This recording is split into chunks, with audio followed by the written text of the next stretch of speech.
Alright, so this is just a video about the wrap up of the summer. And I'm going to go over all the different camps we did, kind of how they relate to the plot. So they give you a sense of where the storyline went. And then I'm going to do a time jump video after this that tells us where the time jump's heading. So this is just a wrap up. If you already went to all those camps and you don't really need to know all this, then you can skip this part. But for those of you who didn't get to go to all of them, or just want a recap for your brain, this is a good resource for that. I'll try to break it up into two parts. Part one, which is the first four camps, and then part two, which is the last four camps. So to start, camp number one, to give you a little background on that, we had Wednesday, Thursday, and Friday League, which were all different places around the map. Wednesday League was up in Stonehammer, and there's some plot that relates there. They discovered that they could rekindle the powers of the Hammer of Ragnor's Keep, which was an old item that had kind of been dampened. People had figured out a long time ago that it was important to the story. They figured out it was connected to like some sort of plot line there, but they couldn't really get it to do what they wanted it to do. Apparently they tried, but they couldn't really get it to reactivate, and they knew it was important, but it didn't work out. So it kind of become dampened. So that's important to know for the storyline, because at Wednesday they eventually figured out that they needed to take this hammer up into this place called Ragnor's Keep, and through all part of the demon territory, and strike it on this anvil, which is Ragnor's Forge, and to rekindle its powers. And when they did, they discovered that it unlocked a power that the Hammer of Ragnor's Keep can cure a Morganti injury on somebody, but you sacrifice the hammer. So this was like a big discovery in the plot this season in Wednesday League. Thursday League was in Blackspire, and they were doing lots of plot around the totems, and they did really well with that, trying to go through all these tests to open up the doors of Primal Fire and become maybe new leaders of Blackspire. And but they sort of also towards the end, got infiltrated by Dapakrula, and some things started to go awry, but they were involved in a big test with dragons that wanted to test the region and make sure that it was, the right rulers were in power. And so that was a lot of the Blackspire plot they did on Thursday League. So the Friday League was in Amir Ford, and Amir Ford did a lot of plot around the vampires and infiltration, and and it's the capital city now, so there's lots of people coming in and going and trying to keep it safe. And they had sort of fought a lot of zombies. There was a lot of zombie plot there they were trying to deal with, and kept trying to deal with zombies, discovered lots of new zombie effects, like domes and things, and tried to alleviate the zombies as much as they could, and basically kept the zombies in check a lot all through the year. So that was a big Friday plot that they were handling a lot of and managing throughout the whole season, was this sort of zombie plot stuff they had to do with, and zombies and how they interact with vampires, and lots of little plots around there too, as well as a few sort of tertiary dragon encounters that they had, or sort of on the borders. Now there was a Tuesday League, which we did a bit of, and the Tuesday League sort of was happening in Marin. That league was mostly was around the Dungeoneers Guild, and they basically went around to lots of different dungeons, trying to basically follow an old plot line that they were not really sure had been followed up on. It turns out that they discovered that there was basically an old thread of some sort of clues that were left in all these different dungeons all across Rokrum.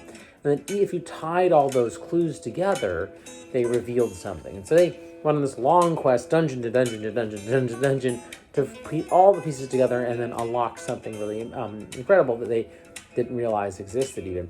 So this was all that was the Tuesday League's plot. And they reforged an ancient sword, and also discovered some sort of deep lore about dungeons in general. So that was the Tuesday League's plot, which met a little bit less time and also was a shorter league, so they had less time to cover things. We have the weekend leagues too. We had the Club League. And Club League, it was Sword League this year, and they were going all over the map, dealing with major dangers, huge problems in the plot lines, extremely powerful things that they usually do. Usually these are the kinds of things that the government in my game world is usually dealing with, they're sending their troops to do that stuff. And so it's stuff that I always is happening in my game. It's just I don't usually have characters doing those missions. This year, since we had such powerful characters, I literally sent characters out to deal with those problems instead of NPCs and innkeepers and all that stuff. And so that was just an interesting way to run it and see what happened. Now, if you weren't familiar with this year in the spring, there was the Morganti surge. That's important to understand how all the summer camps pan out. So I'm going to review that a little bit too. So the Morganti surge was an effect that happened when the tools of Pragnalicon needed to be reforged. They reforged them last year and kind of remade them. They were functional. They could sort of help deal with Morganti a bit, but they didn't really cure Morganti. And so they decided they were going to try to reforge the tools because they figured they'd done something wrong. Basically, some piece in there was contaminated. And so they needed to take them apart and rebuild them. But this was going to be very dangerous when they did because something would become very powerful when they did because it was basically the tools were holding this thing back. So they decided to go ahead and, take the tools apart. And they decided to do it early because they were worried what would happen if they did it over the summer. Because they knew there would be a big surge in Morganti. So they decided we should do this now before the summer so that when the summer rolls around, we don't have to deal with it all summer long. Which is maybe a really good thing they did that. Because during the Morganti surge, like Morganti weapons just started to appear everywhere.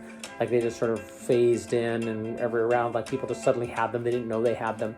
The theory is that the Morganti world, the Morganti plane and in the material plane were basically starting to get pressed and then blended, and so basically at certain encounters, the Morganti plane was bleeding over into the material plane, and so Morganti things were just occurring around in the encounter. So that's the main theory around the Morganti surge. They figured out that later that the Morganti surge was tied to the Guthuros Angelungue, which is like a mirror demon creature that's Morganti. And they ended up having to deal with that later. But that was the main problem. They had to deal with this Morganti surge. They made it through the Morganti surge. They managed to rebuild these tools. And when the rebuilt tools were more stable, they actually functionally pushed back that Morganti surge. And they were able to now move people's Morganti injuries around. Everybody who was injured Morganti kind of got healed a bit from the Morganti injuries. And the tools could pacify undead and do all kinds of crazy stuff. Those are the tools of Pragnalicon.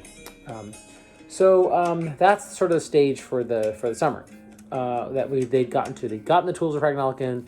They could use them, but they're hard to use, but they are functionally very, very powerful. And now they're like, okay, now we need to deal with what happens in the summer. So in the summer, we start with Camp 1, which was in Emir Ford. And in this camp, the players just were all new characters. There were lots of new characters, and all of them were basically sort of like experiments that Electrobosium had been designing. So she had been worked them out. Many of them had undead-related traits and effects, and apparently she'd been working on them for a long time to kind of give them these traits, and they weren't really sure why. But it turned out that part of that plan was to kind of have them infiltrate, and they ended up infiltrating into the plague zones that were around that the Friday League had been working on. And she had them sort of open this box. It has a couple of names. It's sometimes called the Box of Many Wonders, or sometimes it's called the Box of 1,000 Things. But it basically causes curses or blessings. Some of them are very long-lasting, depending on how low level you are when you open it. She got some very low-level people to open it. But once it was open, then she could use it a whole bunch before the day ended, and then it would close and you'd have to try again. So she got them to open it and then used it a whole bunch before it would close and relock. And so she used that, and basically created lots of effects which she tied to a particular strain of the zombie plague that she had been working on. But the characters didn't know this, of course. They just continued to try to fight off the vampires and things and try to stop them. They kept trying to hunt down zombies and defeat zombies, and they were being all the time being antagonized by Wormwood, the main vampire who's in charge of the plague zones. And eventually, she Electra has all the adventurers steal a bunch of these zombie shells, they're called, and she basically reprograms the shells so that they can get inside of the zombie shell and then infiltrate the zombie zombie plague zones and get information, which is what they think they're doing. What they're actually doing, though, is spreading the plague that she's designed to all these zombies. And so she gets them to get in there and sort of interface with the zombies so that they can get spread this virus into the plague system. And then once all the new zombies are released, and all the new zombies are going to be they're all going to be shells, and they're ready to like upgrade all of their zombies everywhere across all of Rokron. She's actually already imprinted onto it this series of flaws and errors that she's put in on this contaminated virus. Well, it was really pretty hilarious because she randomed into absolutely one of the worst situations for zombies that you could probably run into. The random traits that she got were incredibly lucky and perfect, exactly what she needed them to do. There were all kinds of things that caused her ability to be masked so she couldn't be detected, and also caused things to get teleported out of the encounter and then also die and then be destroyed by any sort of alchemy. So it just absolutely wrecked the plague zones, and they got completely really demolished and caused a Wormwood to gain a particular flaw, which meant that certain weapons were Morganti to him, and he didn't know which ones they were. So they took advantage of this and figured out that they think hammers, at least, was a good guess, was one of the things that could harm him. So that ended that camp. And then there's a one day we did, which was Club League, right between that and the next camp. And that one day we did, Wormwood got killed. They hunted him down. Sword League went and hunted him down, knowing that he was vulnerable, attacked him, kind of cornered him, and then ended up, killing him in that encounter, and killed him, Morganti, they think, kind of accidentally. So they ended up killing Wormwood, and they're like, good, Wormwood's dead, but, we did kill him, and what does this mean now? So the plague zones kind of collapsed. They ended up being just fragmented and pieces of them sort of floating around. But that's important to know from the Club League storyline that happened at that time. So that leads us into Camp 2. So Camp number 2 was in Daggedmain. And Daggedmain was sort of this country up in the north that is sort of trying to become part of Crown. It's trying to become maybe a main member, but it mostly worships the Dagdamar, which makes it hard. It's basically a religious kind of conflict because the Dagdamar has traditionally been a major enemy of most of Crown. And so most people don't see them as an ally that they could trust, and vice versa. So this religious conflict makes it hard for them to join. But many people who have been in charge of Daggedmain and kind of been running it wanted to get into Crown and been trying. One of those people particularly is Sasha, who was this the leader of Daggedmain at the time, and sort of been ruling it for a very long time, and hundreds of years, and had been trying to get it to become a part of Crown. So in come all these adventurers, and they say, look, we'll go on this quest, and if we can succeed on this quest, we will be able to join Crown. But the Crown is sponsoring the quest. There's an important mission they want to do in this area, and if we help them, we will get into Crown. So okay, sounds good, let's do it. So the adventurers came in, they started fighting Infernals. There's a lot of Infernals there for some reason. The Infernals seem to be a lot of helping Daggedrask a lot, helping out Daggedrask to attack. Apparently they really don't want Crown to be taking on Daggedmain and letting them join, because currently Daggedmain is surrounded by all of these other Dagdioth worshipping religious countries, and if Daggedmain joins Crown, then all of a sudden they're opposed. So they border a lot of enemies. So we don't really want you to join Crown, and so the Infernals are attacking and Daggedrask is attacking, and so they end up being attacked by everybody. But the main mission, the secret mission, you could say, is to kind of go and try to find out where this ancient weapon is hidden. This ancient demon-slaying sword, which is the proto-demon-slaying sword, basically a demon-slaying sword that was that all the other demon-slaying swords were designed after. So they searched around to try to find where it could be. It took them many days, and then they eventually found out where they thought it was in this particular dungeon, and they went to that dungeon and did that dungeon a whole ton at the expense of the city getting more and more encroached on and losing battles. But they did manage to get through the dungeon by the end, find this demon-slaying sword, and bring it out.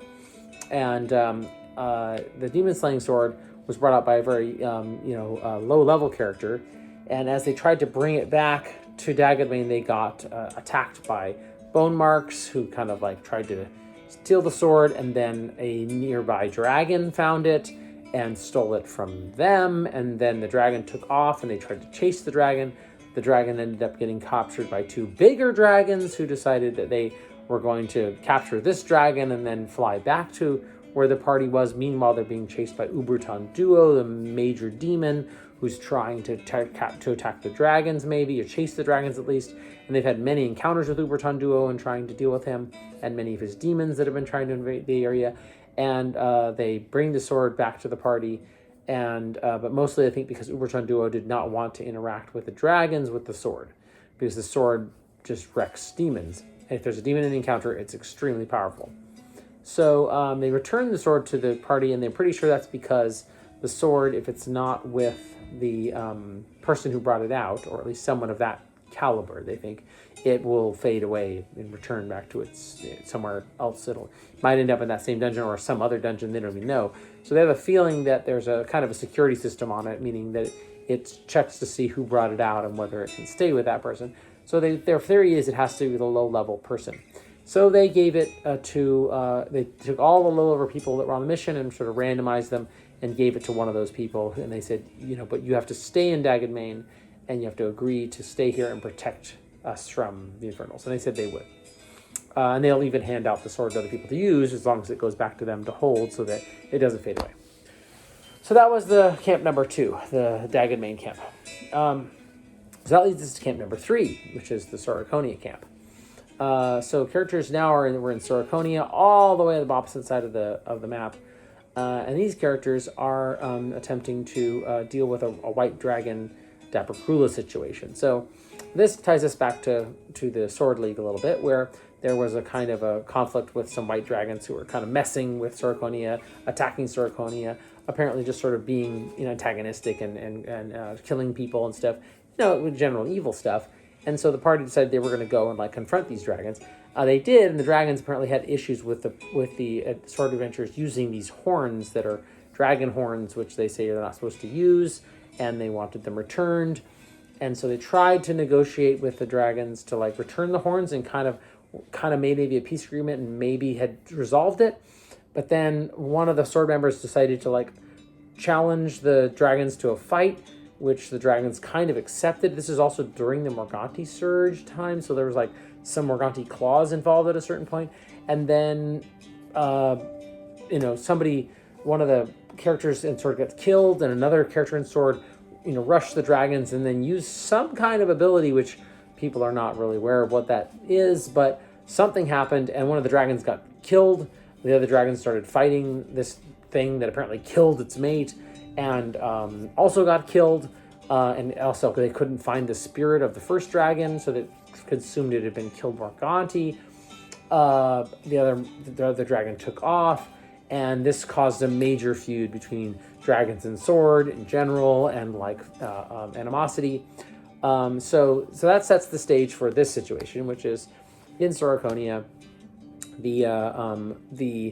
There's a white dragon that now has teamed up with the Daprakrula, and is allowing a Daprakrula to ride around on it so that it's always shielded from magic, and its magic that it's using, no one else can use magic, so it's extremely powerful. Most dragons hate Daprakrula, but this one is allowing itself to be the mount.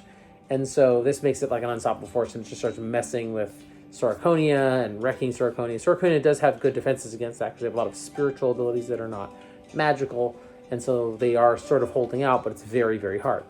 So that brings us to the setting of the Soroconia camp. So the Soroconians are trying to hold off against these White Dragon and Daprakrula. They're trying to pick off their forces and winnow them down, but it's very, very difficult. They're trying to maybe access different shrines and find different ways to combat this, but they're not really sure how they're supposed to deal with this. But they do end up discovering two things. They thought they discovered two young Daprakrula children, both of them as these two young girls that are both young teens, and they're pretty sure that both these Daprakrula these two girls are Daprakrula who are traveling around the island, and they're not sure what to do about it, and they're not sure if who they should tell or what. In the end, as they're starting to analyze the situation and figure out what to do, they discover that that one of the Dapper children is like the child of like one of the nobles of Dapper, and that she's very rebellious and doesn't want to do what anybody's telling her to do, and that she's here to she says she's going to steal the secrets of the Soragonians. And they kind of are like a little bit, they sort of play into that and say, oh yeah, I guess you will. You can steal all of our secrets of pacifism, and like, well, there's nothing we can do about that. And so apparently, she kind of takes the bait and like goes to learn about their pacifism and will steal all of their secrets. And maybe she ends up being a little bit more influenced by that, about that pacifist beliefs. The party starts to discover through lots of missions that Athamenid Daparia, the country, is not doing well at all. That it's sort of collapsing in on itself, because it doesn't really have a lot of means to keep the production of the country going. But all of its all of the resources that the Athamenid Daparia are using are like magical controls and controls of controls, and people can like and long chains of control that kind of have holes in them, where a Dapper controls a magical being, and then the magical being controls something else, and then that thing controls another thing, but that the actual control doesn't go all the way up the chain, which means that there are these little breakages where people aren't actually controlled, they're just controlled by fear or a coercion. And so they realize that maybe they can play on that. They eventually discover that they're going to have to make some choices, like what should they actually get done, and how do we fight the dragon. They try to fight the white dragon, but it doesn't really go very well. But they do manage to sort of drive a wedge between the dragon and the Dapper, which wouldn't have mattered except that the Dapper starts attacking the dragon with Morganti and telling the dragon to punish itself for failing so badly. And so the dragon, following instructions, unsummons itself and sends itself out of the encounter with the Dapper, which kind of gives it a little bit more free reign because it's no longer in the same encounter as Dapper, and gives it a little more free will. The party, meanwhile, discovers a tunnel they can take, and they take this tunnel under the ocean, under the channel, and it kind of leads them to a secret, a magical passageway that it's like a tapestry, but they can go into the tapestry, and they'll come out on the opposite side of the channel at the shrine of Susano. And so they come out there and discover they can kind of invade the Athamenid Daparia, attack Serpentin City, and basically start kind of a civil war because of the upset in Athamenid Daparia, which sort of works. There's a lot of casualties, but they manage to sort of attack the main city and start a civil war there. That camp ends with them discovering that the other Dapper girl that they thought was a Dapper isn't a Dapper at all. That she is this young dragon, actually. She's one of the 3 white dragons that were rescued by Sword League way back at the beginning of the season, when one of the first events that Sword did was a big evil shadow dragon that was trying to murder a bunch of white dragons, and had killed 2 white dragons and was trying to kill all the young ones. And the party rescued all 3 of the young ones, but they had been all maimed by this dragon, and they couldn't be healed, and their ability to use magic had been blocked, and so none of them could use magic, and so they're all they were all maimed. And they rescued these 3 dragons and took them back to Pinnacle, and that was way back in the fall, and that they discovered in the Sorconia camp that this one particular young white dragon is actually one of those 3 dragons, and that she is the middle dragon named Elzeb, who the Sword League had also given psionic crystals that they'd found in the wildwood. They'd given these crystals to her and helped her heal, as well as her older brother Rupari, and that they had become somewhat psionic. The older brother only a little bit, mostly just psionically shielded, but Elzeb had taken it on this effect in a much more extreme way, because of the crystals that she'd been given and also other things that had been done for her, and she had become a psionic dragon, which is unique. There's none other that exist that we know of. And a psionic dragon is basically a dragon whose magic is counts as psionic, as opposed to just magical, meaning that even a Dapakrula's effect to control all magic would not affect a psionic dragon, because that psionic power means that the magic reads as psionic, not magic. So that's huge influence, and she ends up returning the spirit of the mate of the white dragon that was so angry, because that's who it had been given to. The spirit wasn't destroyed, Morganti, in the fight with the two dragons that were killed. One of them spirit was really put into a moonopal, and that she returned it to them and said she was sorry, that they should have returned it earlier, but they were, maybe angry about these sort of things, and that she could help the Dapakrula. She could help against the Dapakrula, the white dragon. She would protect the big white dragon against the Dapakrula because she's psionic, and so they ended up chasing the Dapakrula away and maybe murdering some of the Dapakrula.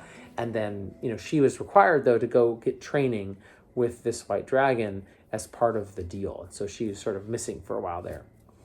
So that brings us to the end of camp number 3. So camp number 4 is the Andénion camp. And so this is where adventurers find themselves in Fëanorion, capital city of Andénion. They have very much pacifistic ways. They sort of try not to become violent because they discover that they've been very cruel and dominant to other cultures, other elven cultures. They tend to kill all the other elven cultures. So they've taken on a lot of pacifistic ways. And they also emulate Saraconi a lot because of that. So they find themselves in this city where the Dark City vampires are just to the north of them, and they need to confront these vampires, but they are, a lot of them, pacifists, and they've brought in a lot of these adventurers to deal with it because, well, as a lot of pacifists, it's not exactly their thing. So the party discovers that there's something called the Circle that the vampires are trying to create, which is some kind of collection of blessed Eternals, which are a group of vampires that are very powerful. They're created by the main vampires of the Dark City, by Apostle, they think, and that Apostle's trying to create this collection of blessed Eternals. And they learn that they start going undercover because they're very low level, and since they're so low level, they can kind of they're not well known, and so they can kind of go and sneak into the Dark City, and people don't know who they are. And Colin Mercia, who's member of the Ion Treasurers Guild, has ways to kind of get them out and sneak them out whenever they get captured, if they do. And so they start learning things about what's happening behind the enemy lines. And they discover this about the Circle. They discover many of who these people are, Crimson, Plague. They start discovering about Moss, all these different vampires. And they start trying to take out these vampires when they can. The camp goes pretty well. They end up discovering a lot of these different ways to take out these vampires. They have some confrontations with them, very challenging, but they start to have some success, actually. At first, they're getting, kind of wrecked in a few places, but they start to, luck into a few situations where, the vampires don't quite have all of their protection, or they've taken out some of their protection, and they start to be able to take out some of these Blessed Eternals. That starts a sort of chain reaction where the Dark City starts to be really upset. And at one point, they discover that there might be some sort of power struggle going on in the Dark City, where there's a different force that's trying to take over the Dark City, and that the Dark City is maybe having its own internal power struggle. And that's why they're able to do this. So they end up taking out more and more and more of these Blessed Eternals until there's only a few of them left. And in the end, the city gets attacked by a whole bunch of vampires and a lot of undead and all kinds of things. And they make the option to defend the city and protect it, but also to try to send some people to kind of maybe go infiltrate and see if they can get to this secret meeting that's happening with all of the different Blessed Eternals in this circle. They don't actually get to that. Instead, they end up trying to just take out some of the main leaders that are kind of in the area, because they're too worried about what's going to happen if they actually get there. They could get discovered, or what could happen. So they don't end up getting to that meeting. They don't know what happens at the meeting, but they're trying to take out Blessed Eternals. They do a tremendous job taking out a ton of those Blessed Eternals. And so they end up mostly wrecking the whole circle and crippling the Dark City. And that ends Camp 4. All right, so the next video I'll do is on the second half.